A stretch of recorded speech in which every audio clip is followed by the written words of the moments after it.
Bangla vote রক্ষার বুথে বুথে দিদির দুধ প্রস্তুত করার নির্দেশ কর্মসূচি গ্রহণ করেছে রাজ্য তৃণমূল কংগ্রেস।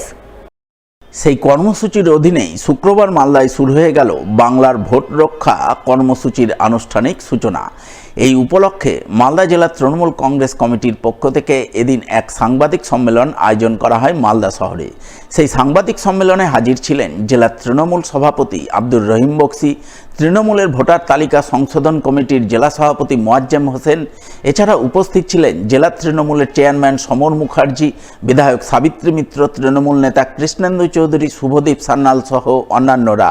তারা সকলে মিলে বাংলার ভোট রক্ষায় বুথে বুথে দিদির দুধ প্রস্তুত করার উদ্দেশ্য তুলে ধরেন এবং সেই উদ্দেশ্য তুলে ধরতে গিয়ে জেলা তৃণমূল নেতৃত্ব কি জানালেন শুনুন তাদের মুখ থেকে। সম্মানীয় মুখ্যমন্ত্রী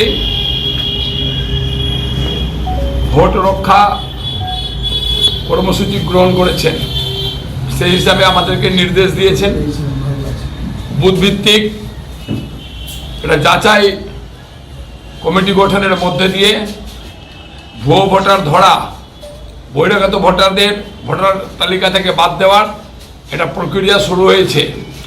সেটা মালদা জেলার ক্ষেত্রে আমরা আজ থেকে সেটা শুরু করছি। তারই ভোট রক্ষা শুভ উদ্বোধনী কর্মসূচির শুভ উদ্বোধনী অনুষ্ঠানের মধ্য দিয়ে আমরা প্রত্যেকটা বুথে বুথে কাজটা আজ থেকে আমরা শুরু করে দিব। আমাদের উদ্দেশ্য হচ্ছে যে স্বচ্ছভাবে ভোটার লিস্ট তৈরি করা এবং যাতে এই ভোটার যারা আমাদের বাংলার ভবিষ্যৎ তৈরি করবে তাদেরই ভোটে যেন আমরা যেই সরকার গঠন করুক না কেন তারাই প্রকৃতভাবে আমাদের বাংলার দিকটা দেখে তারাই সুরক্ষা করবে, কী করে বাংলা সামনের দিকে এগোবে। এটাই মেন উদ্দেশ্য। আমরা এমন একটা পদ্ধতি অবলম্বন করেছি একদম সুচারুভাবে নিবিড়ভাবে, যাতে এর আগে কখনো হয়নি। আর এই পদ্ধতিটা পুরোপুরি একবার ডিজিটালাইজেশন করা হয়েছে বুথ লেভেল পর্যন্ত। আমাদের যেরকম এই সিস্টেম পরিচালনা করার জন্য জেলার একটা কোর কমিটি আছে এবং তার সঙ্গে আমাকে নতুনভাবে নির্বাচিত করেছেন আমাদের নেতৃত্ব, রাজ্য নেতৃত্ব DLA 1 হিসাবে, যেটা আমি সরকারিভাবে যাদের সঙ্গে নির্বাচন পরিচালক যে আধিকারিকরা তাদের সঙ্গে আমার দলীয় নেতৃত্বের সঙ্গে একটা যোগাযোগ করবো। এই বুথ লেভেলে DLA 2 যারা একদম আমাদের ইউনিট লেভেলে কাজ করছে। চাকরিহারা যোগ্য শিক্ষকদের স্বার্থে এবং শিক্ষকদের ওপর অকথ্য পুলিশি নির্যাতনের প্রতিবাদে মালদায় আন্দোলন শুরু করলেন চাকরিরত বিভিন্ন স্কুলের শিক্ষক শিক্ষিকাদের একাংশ। আন্দোলনের অঙ্গ হিসাবে শুক্রবার প্রতীকী অনশন শুরু করলেন মালদা শহরের ফোয়ারা মোড়ে শ্যামাপ্রসাদ মুখার্জির পাদদেশে। তারা সকাল 8টা থেকে রাত্রি 8টা পর্যন্ত 12 ঘন্টার প্রতীকী অনশন মঞ্চ করে আন্দোলন করেন। আন্দোলনকারী শিক্ষক শিক্ষিকারা শিক্ষক নিয়োগে দুর্নীতি, চাকরিহারা শিক্ষকদের উপর পুলিশি নির্যাতনের প্রতিবাদে সুর চড়ান।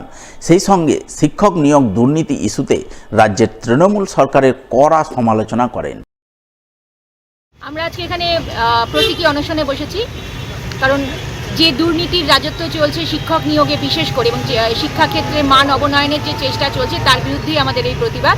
শিক্ষক সমাজের গায়ে হাত ওঠানো হয়েছে তার বিরুদ্ধে আমাদের প্রতিবাদ, কারণ যারা সমাজের গুরু, সমাজের যাদের হাত দিয়ে যুগ যুগ ধরে প্রচুর জেনারেশন তৈরি হয় তাদেরই বুকে লাথি মারা হয়েছে, এটার বিরুদ্ধে আমাদের প্রতিবাদ। তাদেরকে রাস্তায় নামিয়ে দেওয়া হয়েছে, শিক্ষা ব্যবস্থার সামগ্রিক অবক্ষয় ঘটানো হয়েছে বছরের পর বছর ধরে, আর এই সবের বিরুদ্ধে প্রতিবাদে আমরা চাই দুর্নীতি মুক্তভাবে এই যারা যোগ্য শিক্ষক আমরা তাদের পাশে আছি এবং তাদেরকে যোগ্য সম্মানে ফিরিয়ে আনা।